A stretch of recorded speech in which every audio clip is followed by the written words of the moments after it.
Hello, friends, and happy Thursday. Welcome to today's live level up conversation. We're coming a little later, but nonetheless, we are here. Whether you're tuning in live or catching me on replay, thank you so much for making the time. Let's jump right in. Welcome to Level Up with Winnie Sun.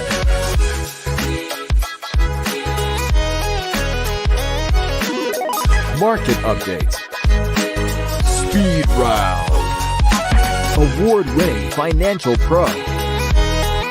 And now, get ready. I present to you Level Up with Winnie Sun.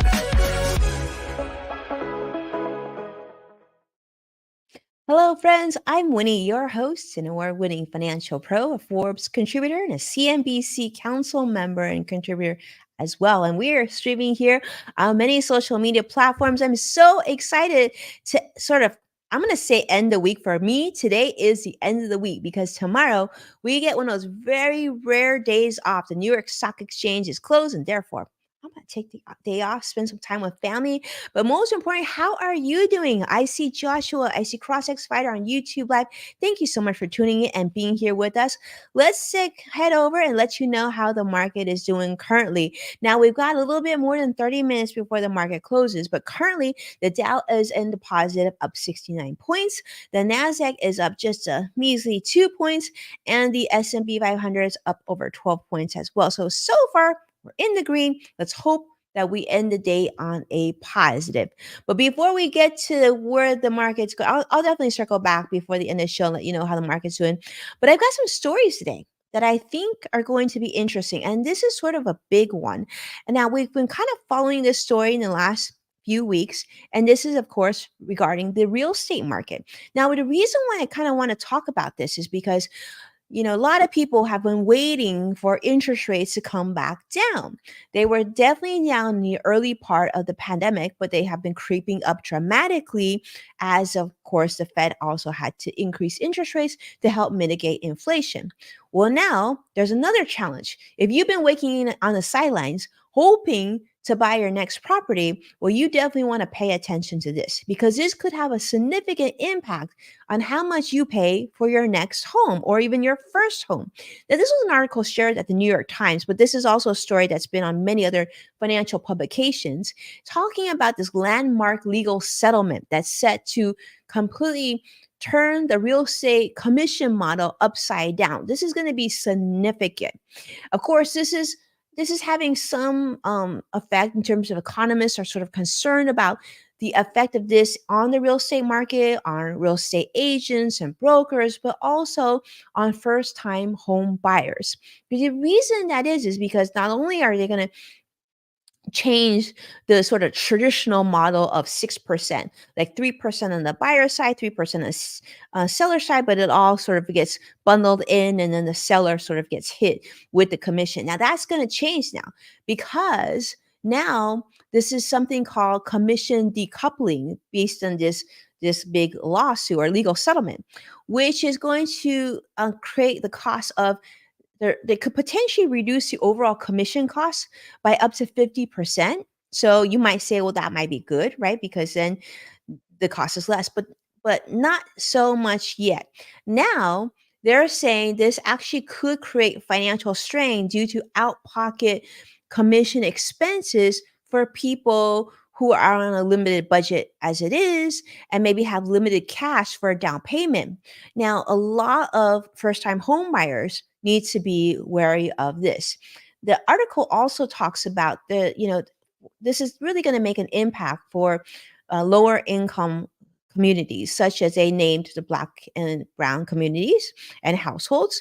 And so this new requirement is going to have buyers be responsible for some of the commissions that you pay as well for the home purchase. So it used to be just on one side.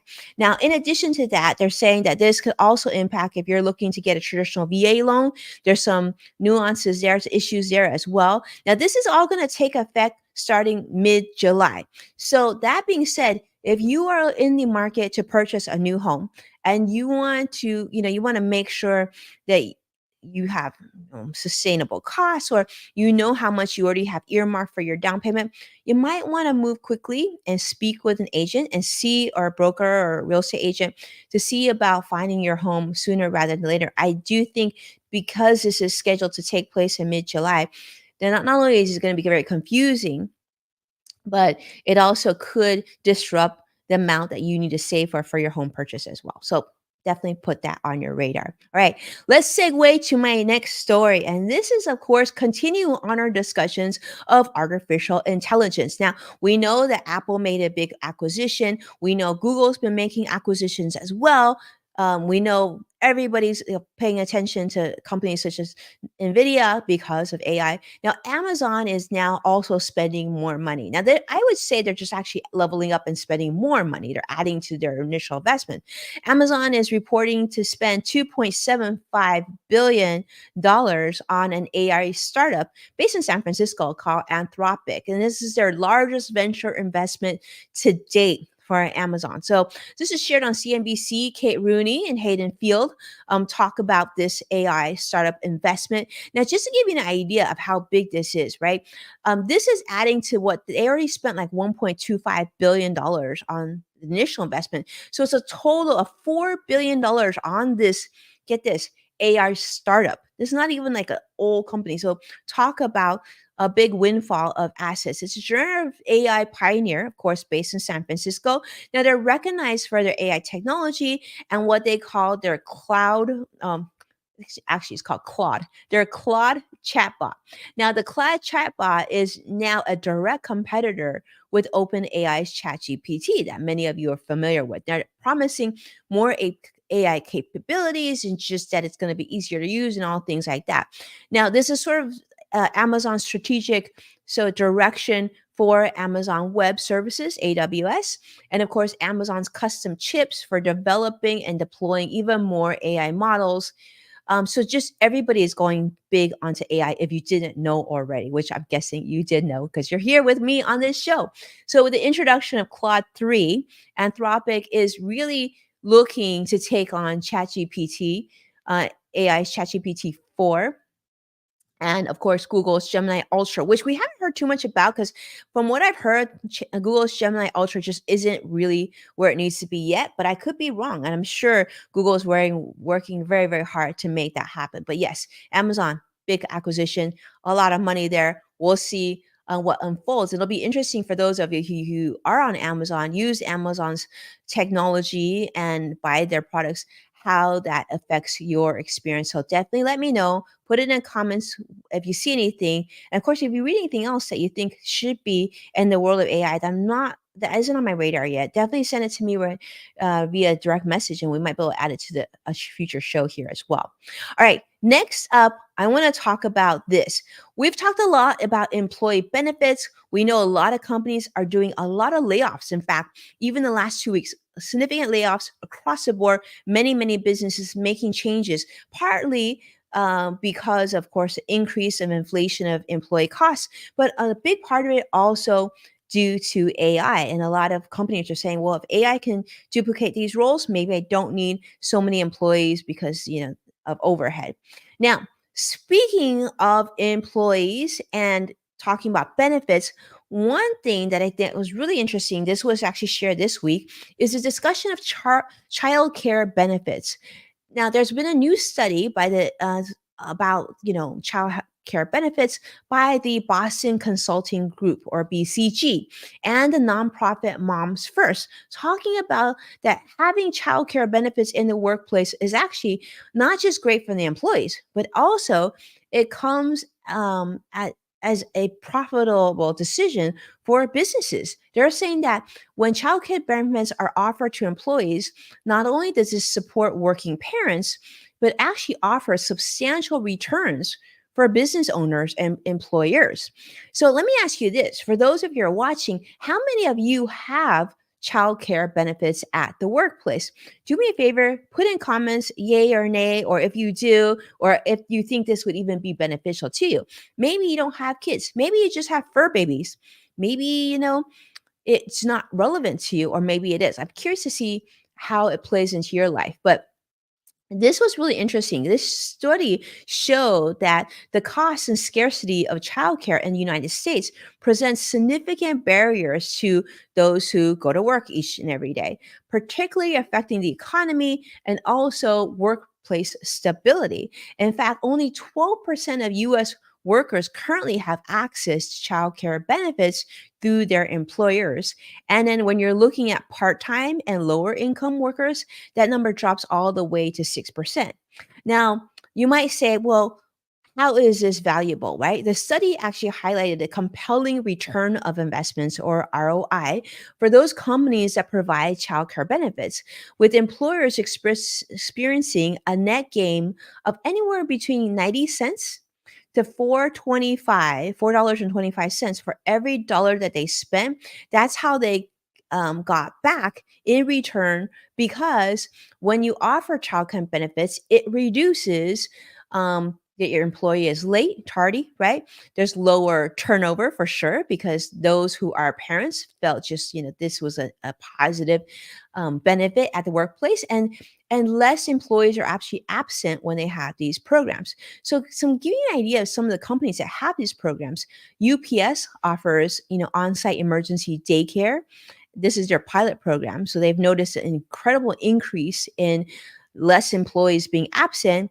And Etsy also offers a comprehensive childcare support program, including backup childcare and even work life stipend, which is, I thought that's really cool. So, yes, so that being said, I love that idea. Hopefully, we see more studies like that, just to show what benefits our employees need, and also that it makes sense to take care of your employees in this way, because there's a financial benefit back to your company to be able to provide these benefits, right? So that's kind of cool.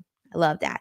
And I see the one and only. I see Brian Schumann joining us on LinkedIn Live. Thank you so much, Brian. It's awesome to have you with us. And thank you so much. And we love what you're doing on LinkedIn. So congrats on all the achievements there. You're not following Brian? Yeah, definitely give him a follow on LinkedIn.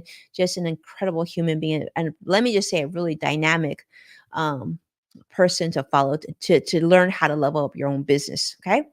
Now, speaking of businesses and leveling up, we'll see how you feel about this story. I thought this was a fun one. And of course, this is business news after all. And this is we're talking about Costco. Now, we're talking about Costco, and we're specifically talking about Costco dining. Now, what do you think about when you think about Costco? I think of, like, I'll be honest, I don't love going to Costco. I just feel like there's so many people, it's so crowded, and like I had to get stuff. I need to get stuff because it's on bulk, it's less expensive, and I've got a big family to feed. But I like love that experience. Well, let me tell you this. Costco obviously has their very famous food court. If you didn't know about this already, Costco has this hot dog combo. I know, Joshua, you know about this. The $1.50 hot dog combo, when you can get a hot dog or a Polish sausage, I think it is, and a self-serve like drink. And I guess combos $1.50. And if you've been following Costco news, you know they pretty much lose money on this sell, but they do it to get people to go to their warehouses frequently, right? Well, now there's a new change, and this was reported as of from CNBC, Nicholas Vega, talking about how now you can no longer get that hot dog. You can no longer get the frozen yogurt or the pizza or the chicken bake or anything like that unless you have Costco membership. Now, I didn't even know this was a thing, but if you didn't have Costco membership in the past, you were able to go to the food court and get their very elaborate and discounted food court items. But now that's changing. Effective April 8th, which is just around the corner, if you don't have membership, you can't get their discounted food. So, for those of you who are wondering, Costco offers two membership levels: $60 for their basic membership and $120 for their executive membership, which includes a 2% cash back. Which I will say this: if you have a big family like mine and you're going to Costco like once a month, my Costco bill this week, you could like, I'm not even kidding. We go to Costco maybe once every 2 months. So it gives you an idea of how frequent this is. Maybe like once a month. But our Costco bill was $800. Yeah. Ouch. Yeah, ouch is right. It was really high. But so that 2% cash back does help to mitigate, the membership cost. So, but I have sons that eat a lot. So it is what it is, right? So, with an average annual revenue of $4.6 billion from 128 million cardholders, Costco is now trying to sort of enhance their exclusive benefits for their paying members only. So, the reason why they decided to make it so other people couldn't, get to their food court is because members were not happy about that. They're talking about congestions at the food court and extended wait times at the food court. And therefore, you got to make sure you take care of those who pay, right? Your best customers, in this case, your members that pay for that. So that's what's happening at Costco.